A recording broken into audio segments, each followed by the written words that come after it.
श्री गणेशाय नमः। अध्याय 26। भगवान शंकर का जटिल तपस्वी ब्राह्मण के रूप में पार्वती के आश्रम पर जाना, उनसे सत्कृत हो उनकी तपस्या का कारण पूछना तथा पार्वती जी का अपनी सखी विजया से सब कुछ कहलाना। ब्रह्मा जी कहते हैं, नारद, उन सप्त ऋषियों के अपने लोक में चले जाने पर सुंदर लीला करने वाले साक्षात भगवान शंकर ने देवी के तप की परीक्षा लेने का विचार किया।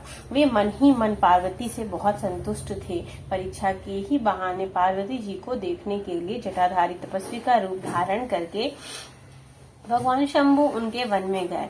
अपने तेज से प्रकाशमान अत्यंत बूढ़े ब्राह्मण का रूप धारण करके प्रसन्नचित हो वे दंड और छत्र लिए वहां से प्रस्थित हुए। आश्रम में पहुंचकर उन्होंने देखा देवी शिखा सखियों से गिरी हुई वेदी पर बैठी और चंद्रमा की विशुद्ध कला सी प्रतीत होती है। ब्रह्मचारी का स्वरूप धारण किए भक्त वत्सल शंभु पार्वती देवी को देखकर प्रीति पूर्वक उनके पास गए। उन अद्भुत तेजस्वी ब्राह्मण देवता को आया देख उस समय देवी शिवा ने समस्त पूजन सामग्रियों द्वारा उनकी पूजा की। जब उनका भली भांति सत्कार हो गया, सामग्रियों द्वारा उनकी पूजा संपन्न कर ली, तब पार्वती ने बड़ी प्रसन्नता और प्रेम के साथ उन ब्राह्मण देव से आदर पूर्वक कुशल समाचार पूछा। पार्वती बोली, ब्रह्मचारी का स्वरूप धारण करके आए हुए आप कौन हो और कहाँ से पधारे हैं? वेद वेताओं में श्रेष्ठ विप्रवर, आप अपने तेज से इस वन को प्रकाशित कर रहे हैं।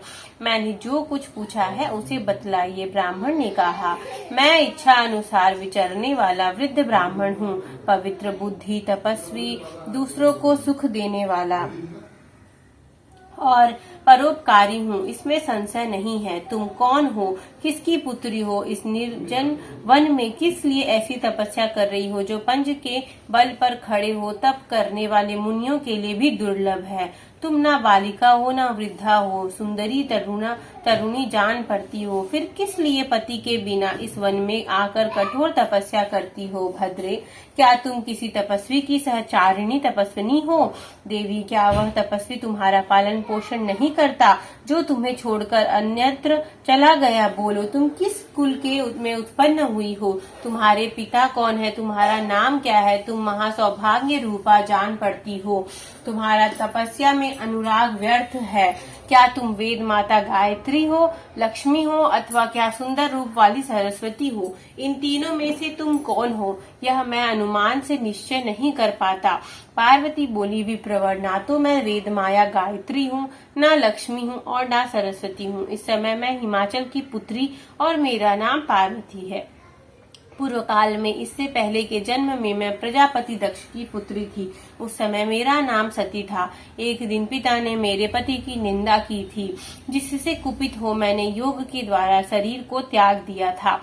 इस जन्म में भी भगवान शिव मुझे मिल गए थे, परंतु भाग्यवश काम को भस्म करके वे मुझे भी छोड़कर चले गए। ब्रह्मन शंकर जी के चले जाने पर मैं विरह ताप से उद्विग्न हो उठी और तपस्या के लिए दृढ़ निश्चय करके पिता के घर से यहाँ गंगा जी के तट पर चली आई।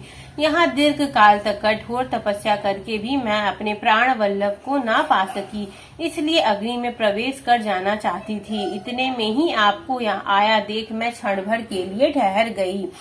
अब आप जाइए, मैं अग्नि में प्रवेश करूंगी, क्योंकि भगवान शिव ने मुझे स्वीकार नहीं किया, किंतु जहाँ जहाँ मैं जन्म लूंगी वहाँ वहाँ शिव का ही पति रूप में वर्ण करूंगी। ब्रह्मा जी कहते हैं, नारद, ऐसा कहकर पार्वती उन ब्राह्मण देवता के सामने ही अग्नि में समा गई। यद्यपि ब्राह्मण देव सामने से उन्हें बारंबार ऐसा करने से रोक रहे थे, अग्नि में प्रवेश करती हुई पर्वतराज कुमारी पार्वती की तपस्या के प्रभाव से वह आग उसी क्षण चंदन पंख के समान शीतल हो गई। क्षण भर उस आग के भीतर रहकर जब पार्वती आकाश में ऊपर की ओर उठने लगी, तब ब्राह्मण रूप धारणी शिव ने सहसा हंसते हुए उनसे पुनः पूछा, अहो भद्रे, तुम्हारा तप क्या है? यह कुछ भी मेरी समझ में नहीं आया। इधर अग्नि से तुम्हारा शरीर नहीं जला, यह तो तपस्या की सफलता का सूचक है, परंतु अब तक तुम्हें अपना मनोरथ प्राप्त नहीं हुआ, इससे उसकी विफलता प्रकट होती है। अतः देवी, सबको आनंद देने वाले मुझ श्रेष्ठ ब्राह्मण के सामने तुम अपने अभीष्ट मनोरथ को सच सच बताओ। ब्रह्मा जी कहते हैं, नारद, ब्राह्मण के इस प्रकार पूछने पर उत्तम व्रत का पालन करने वाली अंबिका ने अपनी सखी को उत्तर देने के लिए प्रेरित किया। पार्वती से प्रेरित हो उनकी विजया नामक प्राण प्रिय सखी ने, जो उत्तम व्रत को जानने वाली थी, जटाधारी तपस्वी से कहा। सखी बोली, साधो, तुमसे पार्वती के उत्तम चरित्र का और उनकी तपस्या के समस्त कारणों का वर्णन करती हूँ। आप सुनना चाहते हो तो सुनिए। मेरी सखी गिरिराज हिमाचल की पुत्री है। ये पार्वती और काली नाम से विख्यात है तथा माता मेनका की कन्या है। अब तक किसी ने इनके साथ विवाह नहीं किया। ये भगवान शिव के सिवा दूसरे किसी को चाहती भी नहीं। उन्हीं के लिए 3000 वर्षों से तपस्या कर रही हैं। भगवान शिव की प्राप्ति के लिए ही मेरी इन सखी से ऐसा तप प्रारंभ किया है।